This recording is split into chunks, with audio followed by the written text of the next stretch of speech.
الحمد لله وحده والصلاة والسلام على من لا نبي بعده.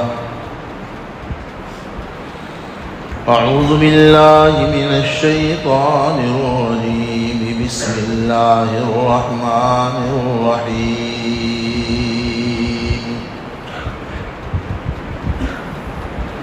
ويؤثرون على أنفسهم ولو كان بهم خصاصة.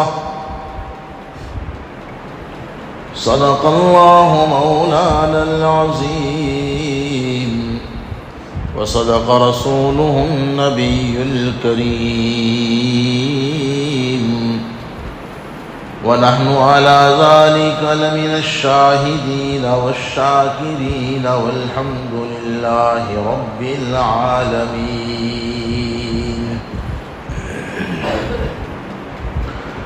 اللہ کے رسول صلی اللہ علیہ وسلم کے پاکیزہ اخلاق اور اوصاف اسے سننا چاہیے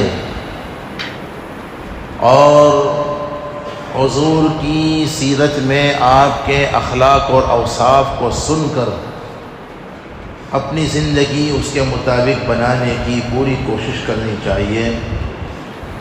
میں بارہا یہ عرض کر چکا کہ اللہ رب العزت نے قرآن پاک میں ہمارے آقا کی زندگی کو بطور معجزہ کے بیان نہیں فرمایا، اور یہی حقیقت ہے. حضور کی زندگی میں بہت سے معجزات ظاہر ضرور ہوئے، لیکن خود حضور کی زندگی معجزہ نہیں ہے، نمونہ ہے. اللہ رب العزت نے قرآن پاک میں حضور کی زندگی کو معجزے کے طور پر نہیں، نمونے کے طور پر بیان کیا. لقد کان لکم فی رسول اللہ اسوۃ حسنہ. یہ معجزہ اور نمونے میں فرق کیا ہے پتہ ہے؟ معجزہ تو اسے کہتے ہیں جس کے کرنے سے میں اور آپ اور دنیا والے عاجز آ جائے، ہم نہیں کر سکتے ایسا جو حضور نے کیا، حضور کا جو معجزہ تھا. اور نمونہ سمپل کو کہتے ہیں. اللہ نے حضور کی زندگی کو نمونے کے طور پر پیش کیا کہ تم یہ سیمپل سامنے رکھو، حضور کی زندگی سامنے رکھو اور اس کے مطابق اپنی زندگی گزارو. حضور کے کیسے اخلاق تھے، آپ میں کیا کیا صفات تھیں، بہت سی باتوں کا تذکرہ اللہ کے فضل سے آیا. حضور کی سخاوت کا گزشتہ جمعہ میں تذکرہ کرنے جا رہا تھا، لیکن بات ذرا سی پھیل گئی. ہم نے مشکات میں کتاب العلم کے حوالے سے ایک روایت پیش کی تھی، ذرا اس کو مکمل کر کے آگے بڑھتا ہوں. اس حدیث پاک میں یہ ہے کہ سب سے بڑے سخی کون ہیں؟ میں نے گزشتہ کہا تھا اللہ. اور اللہ کی سخاوت کا حال میں بتلانے جا رہا تھا کہ اس کی سخاوت کا حال یہ ہے، مانگنے والوں کو تو محروم کرتے ہی نہیں. اللہ سے جو نہیں مانگتے اس سے ناراض ہوتے ہیں اور مانگنے والوں سے خوش ہوتے ہیں. یہ سخی کی علامت نہیں ہے. ایک سخی آپ اپنے آس پاس میں، اپنے سماج میں، خاندان میں، علاقے میں ایک سخی ایسا بتلائیے جو مانگنے والوں سے خوش ہوتا ہو، نہ مانگنے والوں سے. کوئی ہے؟ میری نظر میں تو ہے نہیں. بہت ڈھونڈیں گے تب بھی شاید کوئی ملے گا نہیں. اچھوں کو ہم نے دیکھا ہے اپنے لیے نہیں مانگتے. میں نے بعض اوقات لوگوں سے کہنا ہی چھوڑ دیا. چندے والے آتے میرے پاس بہت سارے لوگ، حضرت کسی سے خصوصی ملاقات، میں صاف منع کر دیتا ہوں. اس کی وجہ کیا ہے پتہ ہے؟ میں آج بتلا رہا ہوں. دے رہے مدرسے والوں کو ہمارے کہنے پر، دے رہے مسجد والوں کو، اور احسان ہم پر رکھ رہے ہیں. ایسے تجربات ہوئے ہیں. بہرحال کہنے کا منشا یہ ہے کہ دنیا میں بہت سے سخی ہیں، ہر جگہ موجود ہیں، لیکن ایسے سخی آپ نے کبھی دیکھے ہیں جو مانگنے سے خوش ہوں اور نہ مانگنے سے ناراض ہوں؟ اور خدا کی قسم اللہ رب العزت کی سخاوتوں کا بولو یہ حال ہے کہ نہیں ہے؟ قرآن کے حوالے سے میں نے پچھلا بیان کیا تھا، ہم نے کہا مانگنے والوں کو تو محروم کرتا ہی نہیں ہے، ہر ایک کی دعا قبول کرتا ہے۔ قبولیت کی 4 شکلیں بتلائی تھی، دہراتا نہیں ہوں، لیکن اس کی سخاوت کا حال یہ ہے کہ اللہ صرف سخی نہیں بلکہ جواد بھی ہے۔ اور ہم نے کہا سخی اور جواد میں فرق ہے۔ سخی اسے کہتے ہیں جو مانگنے والوں کو مانگنے پر عطا کرے، اور سخی اسے کہتے ہیں بغیر مانگے بھی دیتا ہی رہے۔ اور اللہ پاک نے ہمیں جو کچھ بھی دیا مانگنے پر دیا، اور صرف ہمیں دیا، ماننے والوں کو بھی دیا، نہ ماننے والوں کو بھی کیا کچھ نہیں دیا۔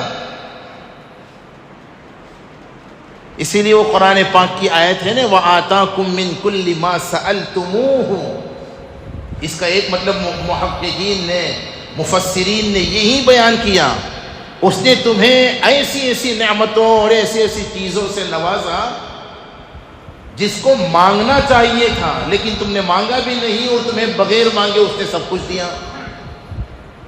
تو سب سے بڑے سخی اللہ ہے بھائیوں۔ اللہ کی محبت دل میں کیسے آئے گی؟ یہ اس کی صفات کو سمجھو۔ اللہ کی ایک صفت ہے سخاوت، کیسے سخی ہے اس میں غور کرو تو اللہ کی محبت دل میں پیدا ہوگی۔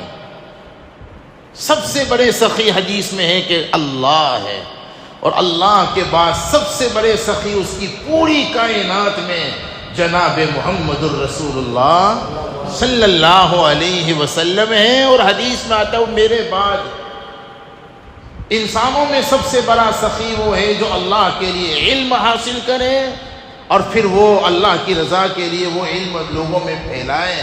یہ حدیث شریف کا میں ترجمہ اور مفہوم بیان کر رہا ہوں جو مشکات میں ہے، اور بھی آگے اس میں تفصیلات ہے، میں اسے چھوڑ رہا ہوں۔ اب میں اپنی اصل بات پر آ رہا ہوں۔ اللہ کے بعد سب سے بڑے سخی بولو رسول اللہ۔ اب حضور کی سخاوتوں کو سنیں۔ سخی کسے کہتے ہیں؟ تو اس میں علماء نے کئی باتیں لکھی ہیں۔ ایک بات تو یہ لکھی کہ اپنا حق معاف کر دیں، یا اپنے حق کو نظر انداز کر دیں، یا اپنا حق دوسرے کو سپرد کر دیں۔ سخی یہ بھی ہے۔ دوسری قسم ہمارے علماء نے یہ بیان فرمائی، سخی اسے بھی کہتے ہیں کہ اپنی ضرورت کو نظر انداز کر کے لوگوں کی ضرورتوں کو پورا کرے، حالانکہ خود ضرورت مند ہے، خود بھوکا ہے، خود پیاسا ہے، خود کو کپڑے کی ضرورت ہے، اپنی ضرورت کو نظر انداز کر کے دوسروں کی ضرورت کو پورا کرے۔ یہ کون ہے؟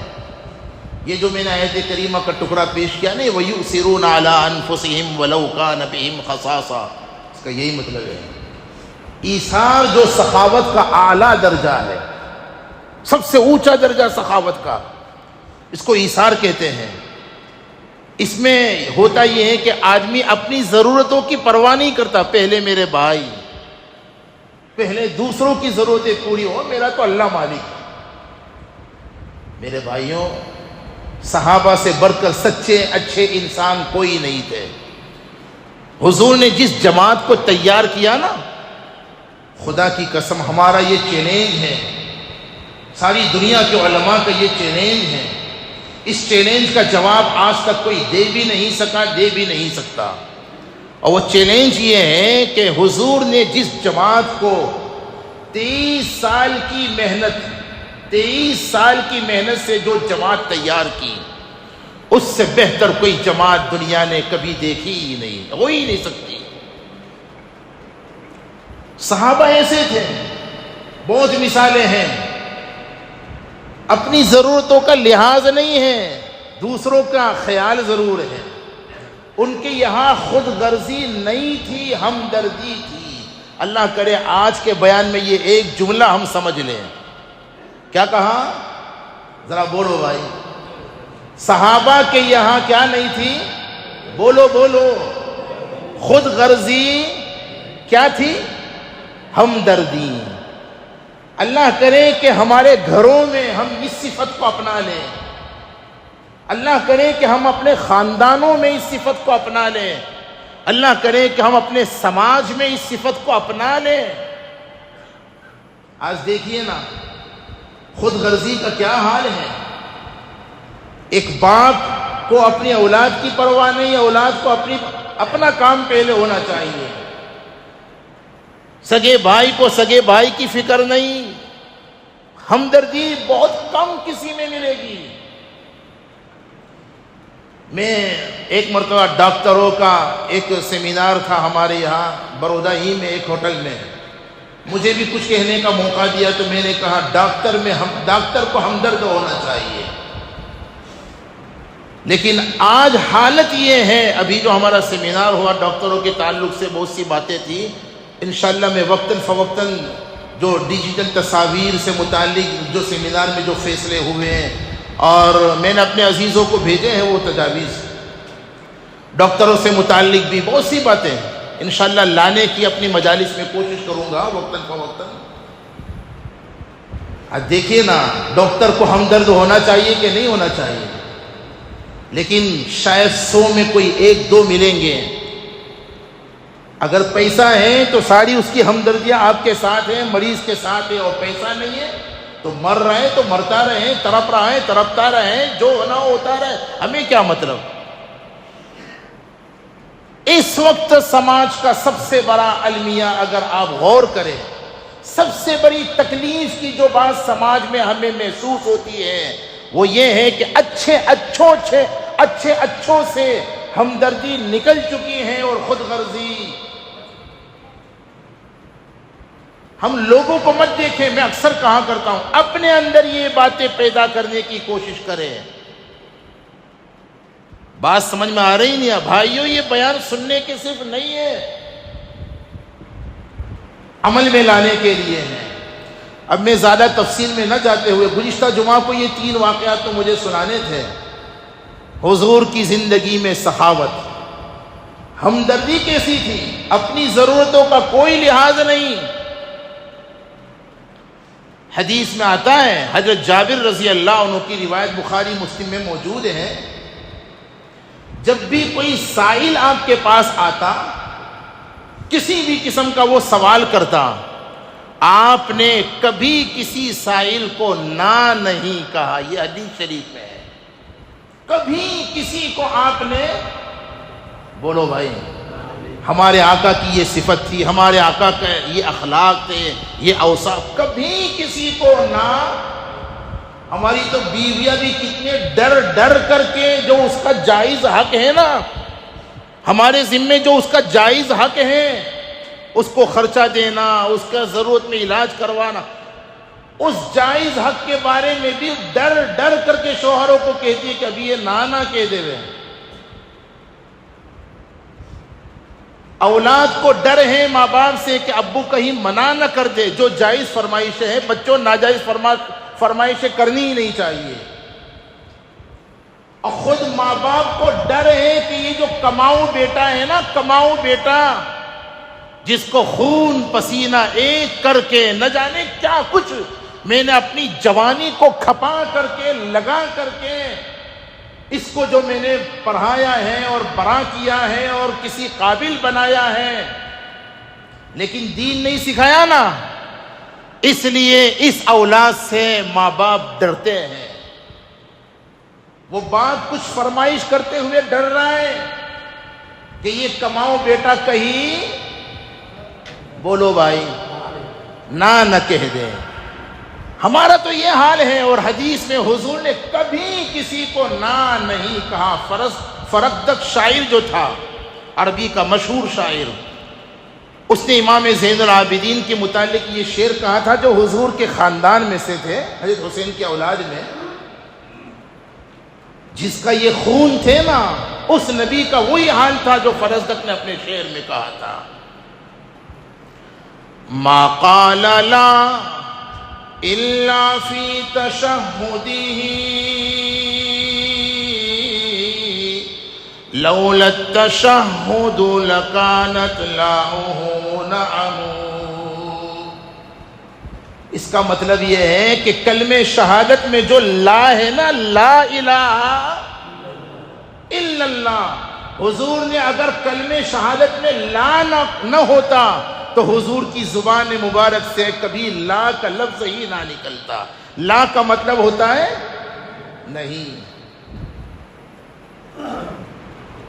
ہر مانگنے والے کو کیسے کیسے نوازا ہے، چلو جلدی جلدی مثالیں سنو۔ بخاری شریف میں یہ واقعہ ہے جو پہلا میں سنانے جا رہا ہوں۔ ایک عورت نے ہمارے آقا کے متعلق محسوس کیا کہ آپ کو چادر کی ضرورت ہے۔ اس زمانے میں یعنی شال وغیرہ کا غالباً رواج نہیں تھا، سادگی کا زمانہ تھا، تو ٹھنڈی وغیرہ سے بچنے کے لیے چادریں اوڑھ لیا کرتے تھے۔ آج بھی جو دیہاتوں میں ہم دیکھتے ہیں تو یہی ترتیب ہے۔ اس عورت نے ہمارے آقا کے لیے محسوس کیا کہ آپ کو چادر کی ضرورت ہے۔ ایک نہایت ہی قیمتی چادر حضور کی خدمت میں ہدیتاً پیش کی۔ ایک صحابی وہاں موجود تھے، انہوں نے اس چادر کو دیکھا تو جیسا کہ ہوتا ہے نا، اچھا صحابہ بہت بے تکلف تھے حضور کے ساتھ، اور حضور بھی صحابہ کے ساتھ بے تکلف تھے، ان کی زندگی میں تکلفات تھا ہی نہیں۔ جو دل میں ہوتا وہ زبان پر، جو زبان پر ہوتا وہ، یہ تکلف وہاں نہیں تھا کہ دل میں کچھ ہے زبان پر، سادے تھے صحابہ۔ مشکات کی روایت عبداللہ ابن مسعود کی جلی سے سناتا ہوں، جس میں صحابہ کے جو 3 اوصاف بیان کیے۔ دل کے نیک تھے، پہلا وصف، ابرہا قلوباً، دوسرا وصف علم بہت گہرا تھا، سطحی علم نہیں تھا، بہت گہرا علم تھا۔ قرآن پاک کے ایک ایک جملے سے کئی مسائل وہ نکالتے تھے، حضور کے ایک ایک فرمان سے، ایک ایک حدیث سے کئی باتیں نکال سکتے، علم بڑا گہرا، کیونکہ حضور کے شاگرد، تو جیسے استاد ویسے شاگرد۔ اور تیسری بات سادگی، بالکل بھی تکلفات ان کی زندگی میں بالکل بھی نہیں، نہایت سادہ زندگی۔ چنانچہ وہ ایک صحابی وہاں بیٹھے ہوئے تھے، انہوں نے بلا تکلف حضور سے عرض کر دیا، حضور یہ چادر تو بہت اچھی ہے، آپ ایسا کیجئے چادر مجھے دے دیجئے۔ بعض لوگ ہوتے ہیں نا، مجھے یاد پڑتا ہے میرا ایک عزیز مکہ المکرمہ سے ایک مرتبہ آیا تھا، کسی زمانے میں وہاں تھا، ایک خوبصورت سویٹر پہن کر کے میرے پاس آیا، میں نے کہا بڑا اچھا سویٹر ہے، خدا کی قسم فوراً اس نے وہ سویٹر مجھے نکال کر دے دیا۔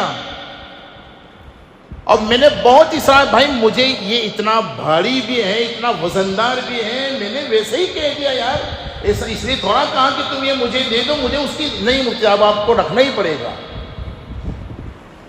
اگر امتی ایسا ہو سکتا ہے تو نبی کی تو کیا شان تھی بھائی۔ میں نے ایسے لوگوں کو دیکھا ہے، آپ نے بھی دیکھا ہوگا۔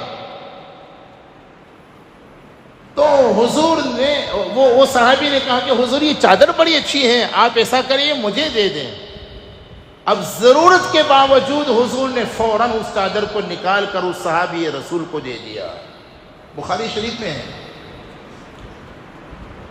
تو ان کی اس حرکت پر صحابہ نے ناگواری کا اظہار کیا، اور بعض صحابہ نے ان سے کہا بھی کہ جب تمہیں حضور کا یہ وصف معلوم ہے، حضور کا یہ اخلاق اور یہ عادت معلوم ہے کہ کبھی بھی مذاق میں بھی اگر کوئی چیز حضور سے مانگ لی جائے تو حضور منع نہیں کرتے، تو بھی تم نے کیوں مانگا؟ انہوں نے یوں کہا، فتح الباری میں یہ تفسیر موجود ہے بخاری کی شرح میں، انہوں نے کہا کہ میں نے یہ چادر حضور سے اس لیے مانگی کہ میں اس چادر کو اپنے کفن کے طور پر استعمال کرنا چاہتا ہوں۔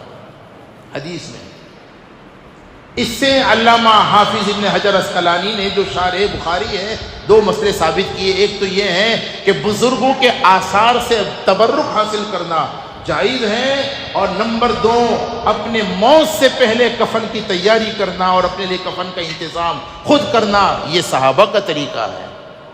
دیکھا آپ نے، یہ واقعہ ختم ہو گیا۔ دوسرا بھی جلدی سن لو، وقت ہو رہا ہے۔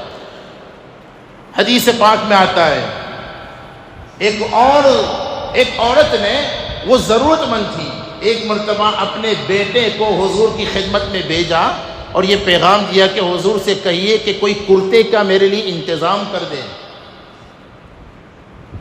لڑکے نے آ کر کے اپنی ماں کا پیغام حضور کو پہنچایا تو حضور نے فرمایا اس وقت میری پوزیشن یہ کہ میرے پاس دینے کے لیے بظاہر کچھ نہیں ہے، تو آپ ایسا کریں تھوڑا انتظار کر لیں۔ نہ تو نہیں کہا، کیا فرمایا؟ تھوڑا انتظار کر لیجئے، شاید اللہ کوئی انتظام کر دے، انتظار کیجئے تاکہ اللہ کوئی انتظام کر دے۔ اب یہ بچہ تو چلا گیا لڑکا، اس کی ماں نے کہا کہ نہیں حضور سے ہو سکتا ہے وہ بہت شدید مجبوری میں ہو، اس لیے اس خاتون نے یہ کہا۔